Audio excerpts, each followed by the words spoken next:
I'm pleased to introduce you to our first keynote speaker of the day, John Brennan, Emeritus Professor of Higher Education Research at the Open University and visiting professor at the University of Bath. Professor Brennan started his career teaching sociology at Teesside Polytechnic before moving to a role in the Council for National Academic Awards, eventually progressing to become the CNAA's Director of Quality Support. After the closure of the CNAA, Professor Brennan moved to the Open University as its Director of the Center for Higher Education Research and Information. Over his 20 years at the Open University, he directed many national and international projects on higher education, producing several books and other publications. More recently, Professor Brennan has undertaken higher education projects funded by UNESCO, the European Commission, and the British Council on topics related to flexible learning pathways and trajectories, and their effects upon students and society. In his keynote today, titled Increasing Flexibility and Diversity in Higher Education, Does Quality Assurance Help or Hinder? Professor Brennan will explore questions around the role of flexibility in enabling students to choose pathways that support their personal, academic, and professional goals, and how institutions can support their students on their flexible learning pathway journeys. If you would join me in welcoming Professor Brennan.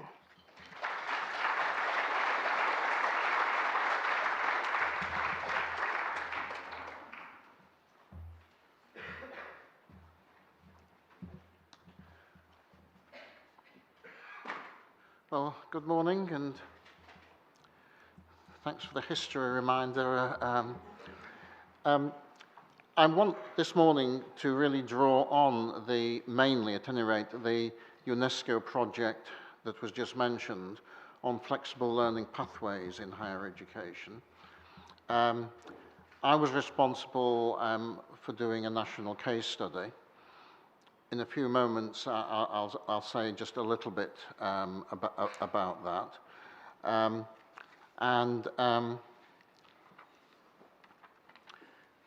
Well, in fact, we can move on to it now. Has it come? No, it's not. Yeah. So, it was an English case study for an international project. I'll say in a few moments why it was England, but as you can see, there was, the other nations there. And the student learning pathways were particularly about the challenges and the opportunities for students, particularly concerning crossing boundaries between subjects, study methods, full-time or part-time, in the academic and workplace contexts, indeed crossing national boundaries as well. And the pathways available could give learners different destinations, but also the learners could potentially get lost and not get to the right destination. So,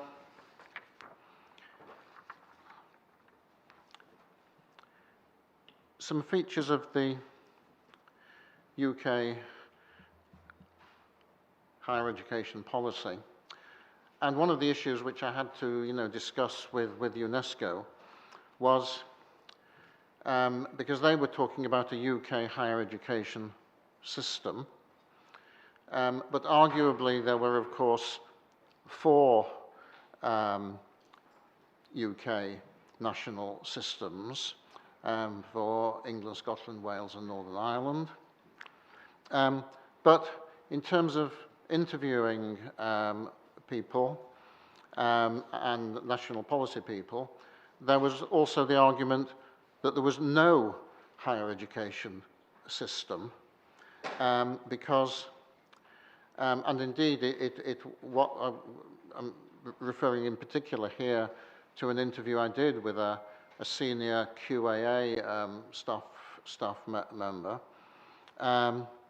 who was emphasizing that because in the UK individual higher education institutions have a lot of autonomy and quite a lot of diversity. There is so much difference there that really there was not a system.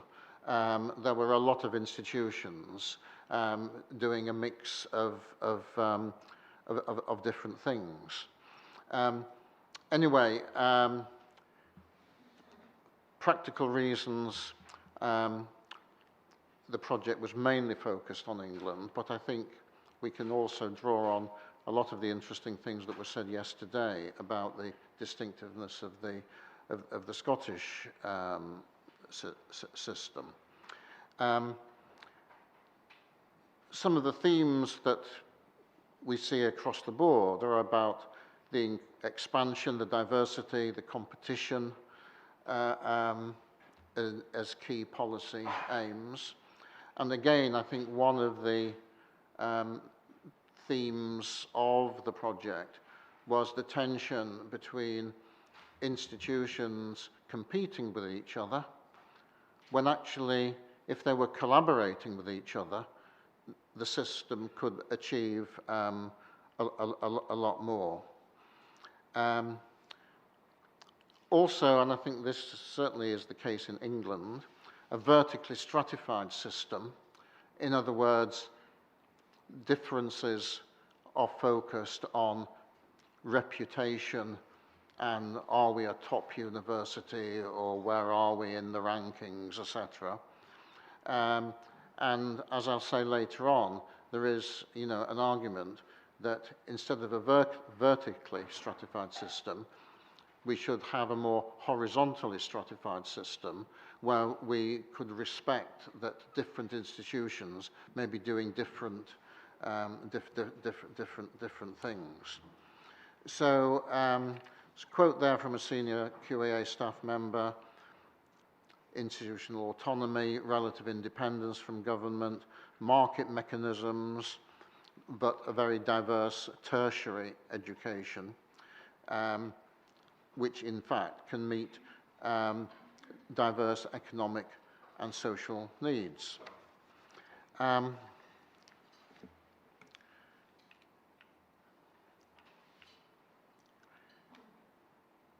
Okay, what there?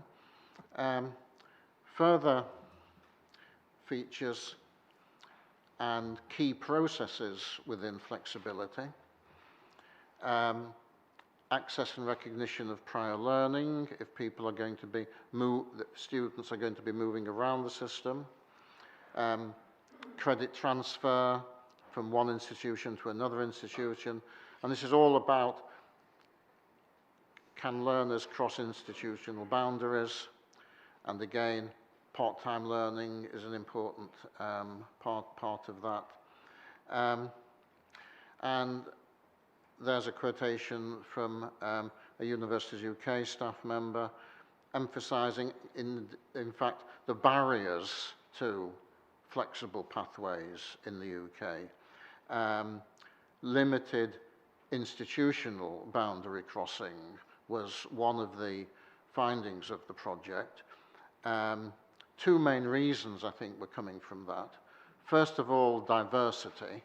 It's very difficult to move to do the second year of a bachelor's degree in a different institution from the one that you've done the first year, if in fact the contents of the first years in the two places are quite different, which they might be. But the other reason within the English system is that because increasingly students are being regarded as customers, almost more than learners, and that if you lose a student to another institution for boundary crossing, you lose the money from them. So basically, institutions were quite restrictive in terms of, what they would support the students in doing.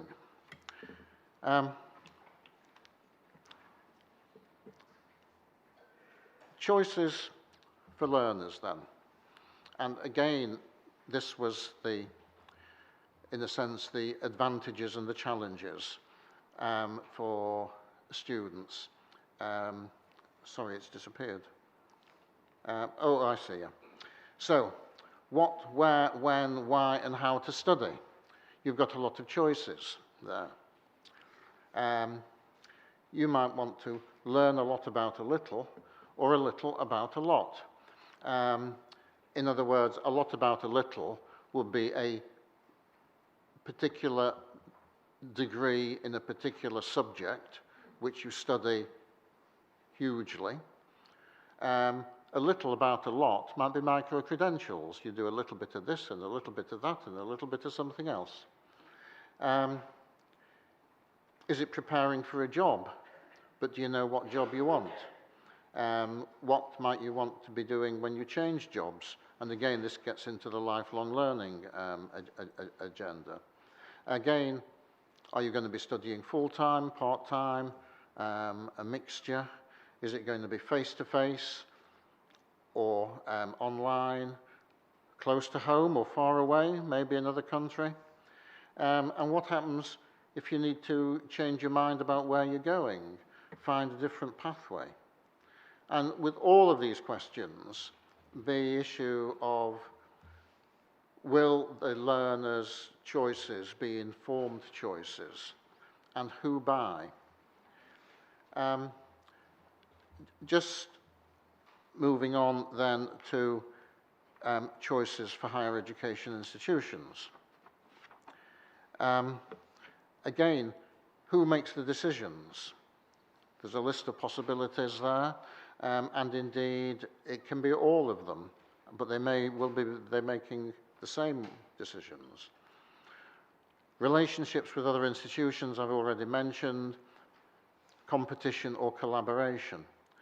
Relationships with students, are they learners, customers, or members?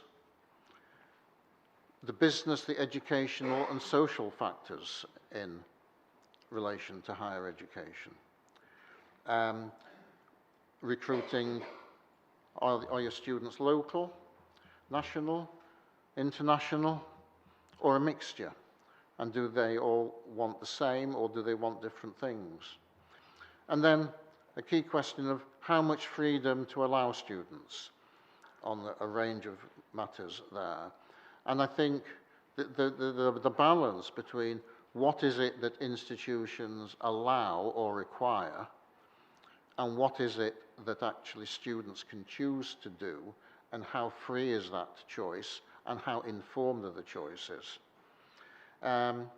Meeting student needs, or social needs, or is the real focus on getting the high ranking for your institution? And again, the bottom there, for institutions to decide, do we do what we want, or do we do what we're told by government? And you probably get a balance between the two. You pretend to do what you're told, but ideally you do what you want. Then a diversity of institutions. First of all, who are your students? What are their origins? What do they want? How old are they? What are their achievements? Study methods, full-time, part-time, online, offline, study content, single subjects, a mixture, available pathways, choices, conditions, boundary crossing, and again, who decides? The students, the teaching staff, etc. Institutional reputations, high or low. Partnerships, who with, how many, and who leads them. So, however, some common features of institutions, certainly in England, and we might want to discuss how far Scotland differs. Autonomous institutions, but a general perception of institutions realizing that they are needing to change, and how. There's anxiety about reputation. Are we recruiting the best students? How's our research doing, etc., etc. Balancing the universities as businesses and the universities as universities. Blended learning, post-pandemic, I think nearly all universities are continuing to provide some kind of online teaching. Increasing flexibility, what, when, and how to study, but also I would emphasize the growing importance of professional services.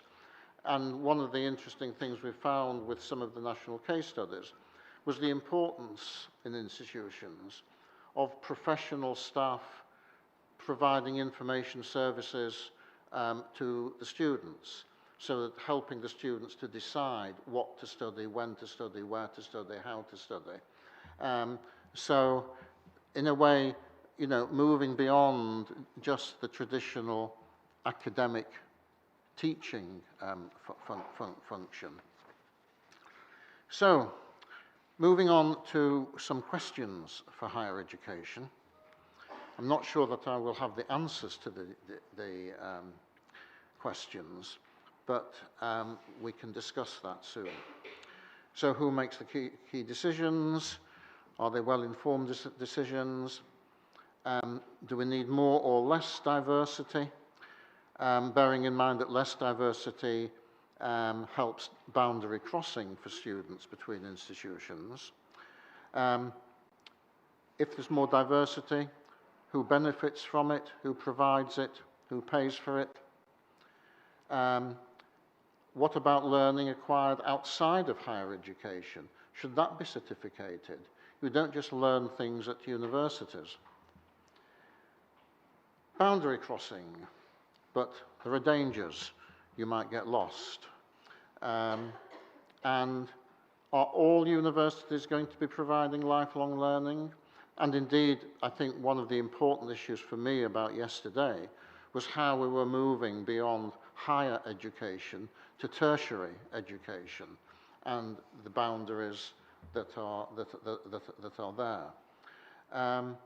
And then I've already mentioned the information that students need, who's going to provide it, issues of social inequalities, who gets what where, and also the big increase in new higher education providers.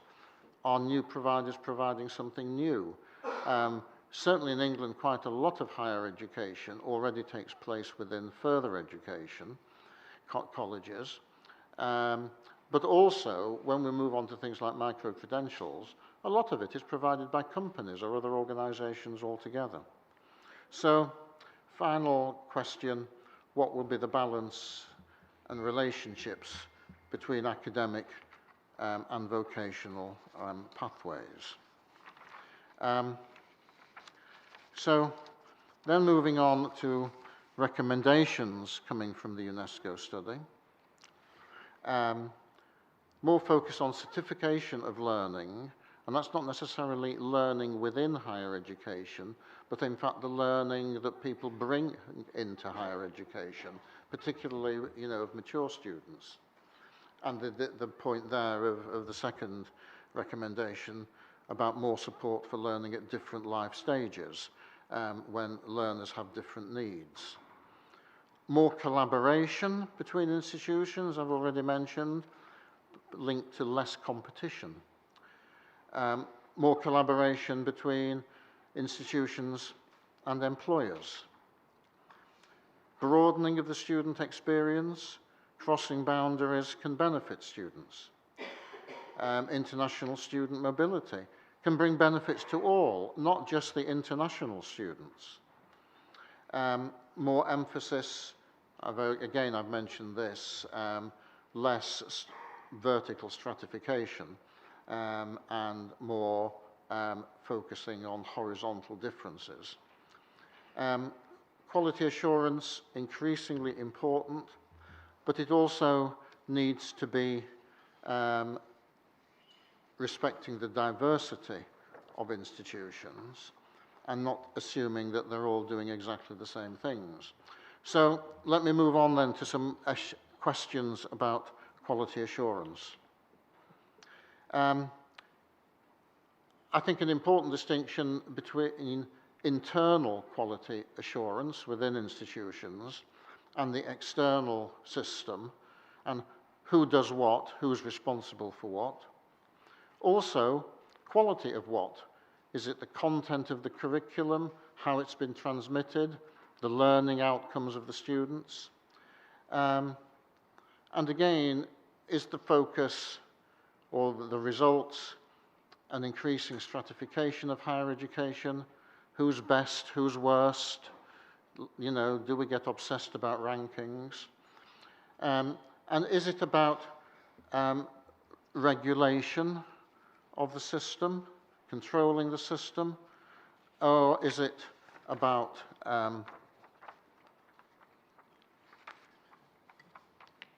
changing the system and allowing innovation? Some more questions. My first one would be, are quality assurance, are they policemen or are they social workers? And certainly from what I'm hearing today, in Scotland they are quite clearly social workers providing support to institutions and the students who are studying there. Whereas I have to say that my increasing sense in England, and you know the Office for Students now taking control there, is that they're basically policemen. They are controlling what you are allowed to do, you know, and make sure that you're following the rules. Control or support. It was mentioned earlier that when I was working in quality assurance, I was actually the director of quality support. Now that's about 30 years ago now, but you know that was part of the job. And is it about making higher education more or less diverse? Is it about innovation and improvement, or is it about control and regulation? And again, the issue of, are universities or are they businesses? Are we focusing on the processes of study or the outcomes of study? These seem to me to be all quite important questions for quality assurance. Now, just a list of the conclusions that came out of the England case study. I will say I'm calling it the England case study, even though it's often referred to as the UK case study. Just a couple of quotes there. I'm not going to read them all out, but the first one is that learners may not be sure what their desired destinations are when they're learning. They may just want to enjoy the learning journey. And then moving on, flexible learning pathways at different life stages. Individuals may have several journeys through tertiary education. They bring dangers as well as opportunities. Dangers are that you get lost. You don't know where the destination is, or you end up at the wrong destination. They give learners potentially lots of choices, but are they informed choices? And also, from the point of view of the teachers, you need to be better informed of what students themselves might be bringing and might be wanting. Again, going back into the academic literature, there's a very strong focus, the phrase was often given of people living in academic tribes. You know, you are either a member of the sociology tribe, you know, or the chemistry tribe, and basically you never met or you never talked to anybody who was outside your tribe. And that was, you know, quite a limitation of the traditional system. I think it's changing, but, you know, again, in different ways.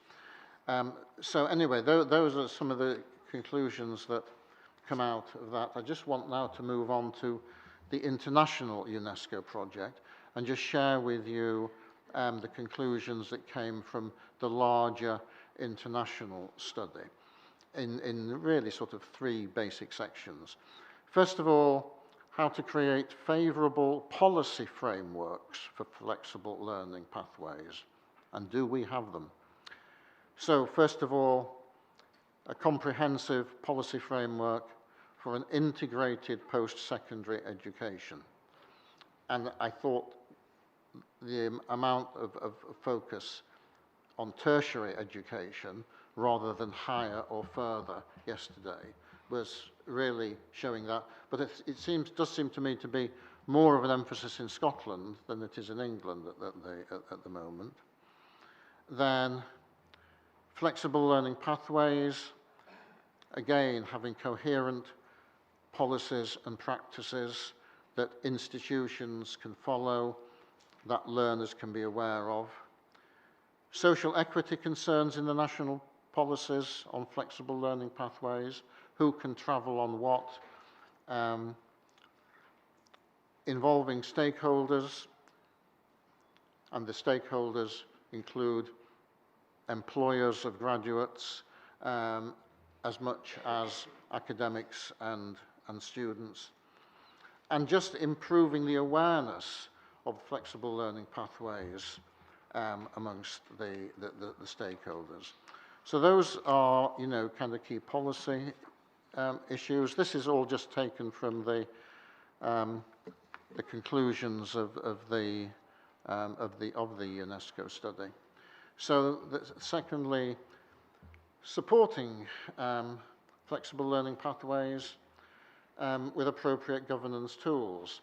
And these may be governance at a national policy level, or they may be at the institutional level. Balancing regulation of institutions and freedom of institutions, ultimately. And getting the right balance is important in introducing flexible learning pathways. Quality assurance, needing to embrace flexible learning pathways.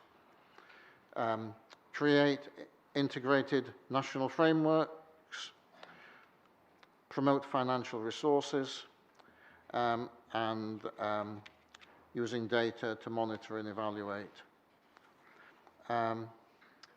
So those are the key conclusions. I'm just, yeah. So, finishing off then, more information about the UNESCO study. There's quite a bit of information available online, both about the project as a whole and also the UK project report. I must also add that there is also now a book, Flexible Learning Pathways in Higher Education from Policy to Practice, which is published by UNESCO itself. Finally, though, I just want to close with just maybe 4 questions. One is, when we're talking about policies and the effects of policies, I've increasingly found that it's always important to distinguish between the intended effects of policies and the unintended effects of policies. And quite often the unintended might be the more interesting and the more important than the intended ones. Secondly, if we look at the social effects of our tertiary education systems, I've found over the years, looking at the literature, you find an interesting balance or arguably conflict between transformative and reproductive features. In a way, the reproductive functions can be how the rich remain rich, and the use of elite institutions for reproduction. Transformative, lives are changed by going into higher education. In terms of the notions of identities of who, I mean, this is, I think, particularly for institutions, who do we need to please? Is it important to satisfy government? Is it important to satisfy academic staff? Or is it important to keep the students happy? And there can be, we may have to be doing quite different things to meet those different requirements. My final question, and here I'm going back a long way to draw on my sociology background where I started my higher education, and referring back to what was quite a famous sociology book written by the sociologist Michael Young in the late 1950s about the rise of the meritocracy. And this was a well-read book, a very popular book, lots of people have referenced it. But I've often made the comment that they clearly had never read the book, even though they were referring to it. And in particular, they even got the title wrong, because the full title of Michael Young's book was The Rise of the Meritocracy, 1870 to 2033. And the significance of 2033 in his book was that 2033 will be the year of the British Revolution. So I often think back to that, and sometimes I think, well, we're not far away from 2033, and maybe that should become an increasing, policy objective and aim of our institutions. Final thing I would just mention to you, when I was explaining this to a Pro-Vice Chancellor at the Open University about this, and indeed Michael Young helped set up the Open University as well, and I was saying we should remember, Michael Young's prediction.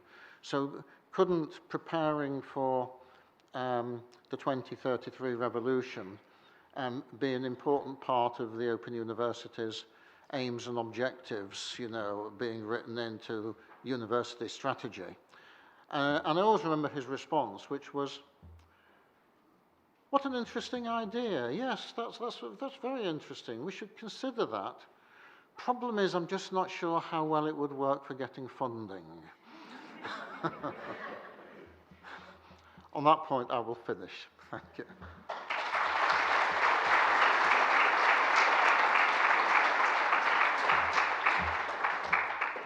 Thank you, Professor Brennan, for your keynote. We now have some time for John to take questions from the audience in person and online. I see that we do have an online question first, so we'll go there, and then we'll take questions from the audience. Thank you.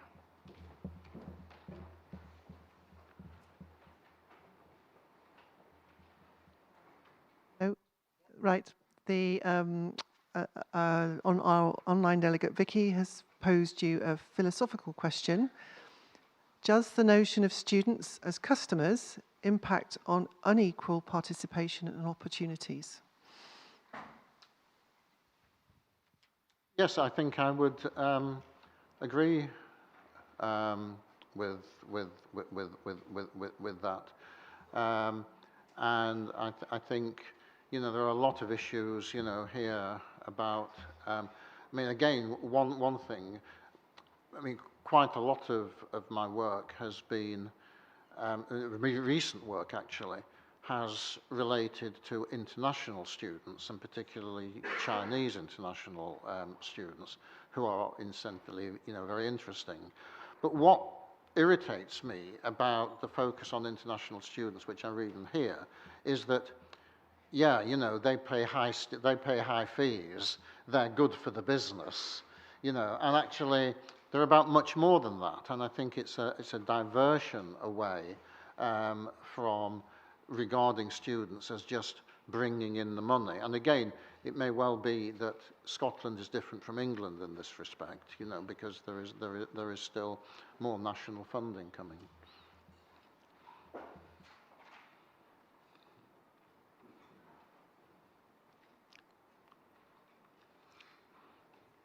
Thank you for a really interesting talk. Helen Gould from Strathclyde.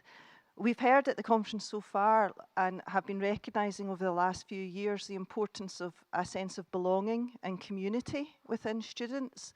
How did the study raise any issues around that trade-off with flexibility and how that aspect could be addressed in the design of this? I mean, drawing on the study, you know, I would say not very much really, and I think that would be a weakness. Just to share, you know, one experience that I've had though that I found interesting in the sense of belonging, and it in a sense it relates to, you know, the extent to which the higher education experience changes your life or, you know, reinforces, you know, your life. And it's just an experience of working with Chinese postgraduate students at some British universities and talking with, you know, sort of some of them. They were usually studying alongside, you know, there's quite a few English universities, maybe Scotland as well, where the Chinese students are there in their thousands. And of course, when that is the case, typically, they're spending most of their lives with other Chinese students. I mean, I remember there was one who I was working with in a sort of supervisory way. And she said to me on a couple of occasions, you know, that, oh, you know, I mean, you know, you're the only person who's not Chinese that I ever really speak to. Even though she was studying in London, she was still in her Chinese world, because arguably that's where she felt she belonged, you know. So in other words, there are positive features of that, but equally, I think, you know, moving beyond, you know, our initial homes or contexts or identities is also useful as well.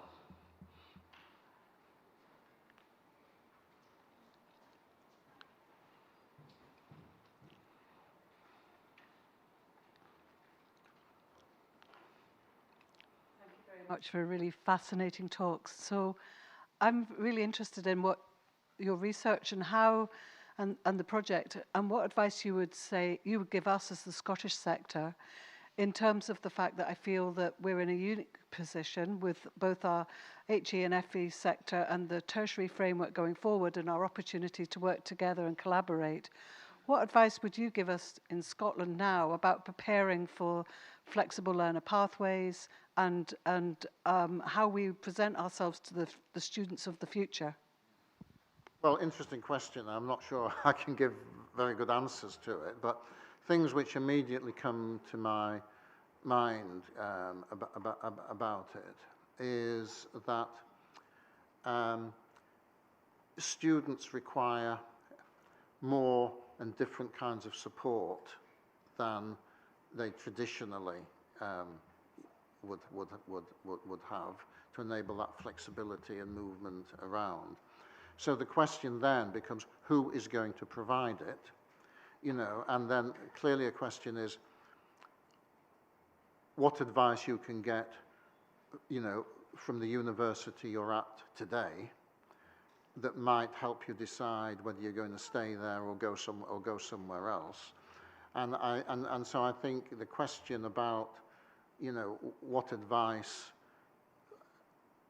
any external body and which external body can do that Again, we can think about online as well, you know, but I think that for student choices to be informed choices.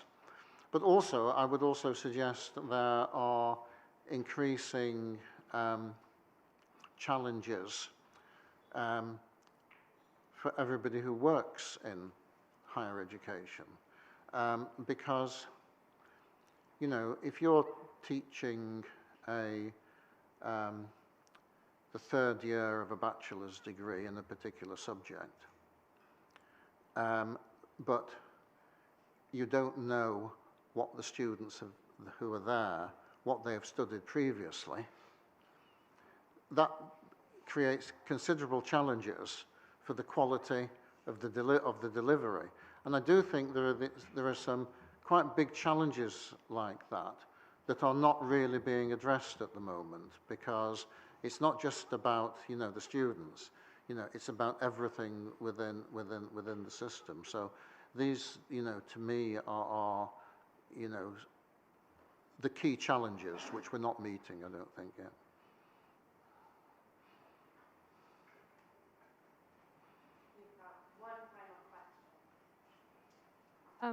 Hi, I'm Hitanshi. Thank you for a great talk. I was just wondering, so it seemed to me that so whether or not quality assurance helps or hinders depends on the approach to quality assurance. And I was wondering if you had any thoughts on like the sustainability of a support worker approach, especially in terms of the credibility of the degrees coming out of these institutions and competing in like international markets that might have an entirely different approach to quality assurance? Good point, and I mean, really, it's again sort of focusing on outcomes as well, you know, and again, I think there are issues, you know, for quality about you know, whether we're focusing on, you know, the quality of the experience versus the quality of the outcomes, you know. And I should incidentally say that on the international UNESCO project about flexibility, the work, and indeed in the book, it's largely divided between flexibility of entering education, the flexibility during the process, and the flexibility of leaving higher education into employment. And I think those are quite important distinctions. And it's basically sort of saying all of these three stages are important, and all of these three stages need to be addressed. Whereas, in fact, I think there are sometimes difficulties with quality assurance about, you know, really what is the focus. And as you've mentioned, you know, the outcomes are, you know, important. Also, I think increasingly, the focus that is given to completion rates. When we get into lifelong learning, you know, though, and certainly this would be an experience in the Open University, quite a lot of students enter courses and they're not even bothered about completing because they're already well qualified. They don't need another line on the CV particularly. You know, they want the knowledge or they want the skills. And I think, you know, respecting those things, you know, whereas, you know, if then that's an indication that your quality is low, that becomes quite worrying to the institution. So again, you know, there are lots of challenges, and the flexibilities, I think, raise questions for quality assurance as well.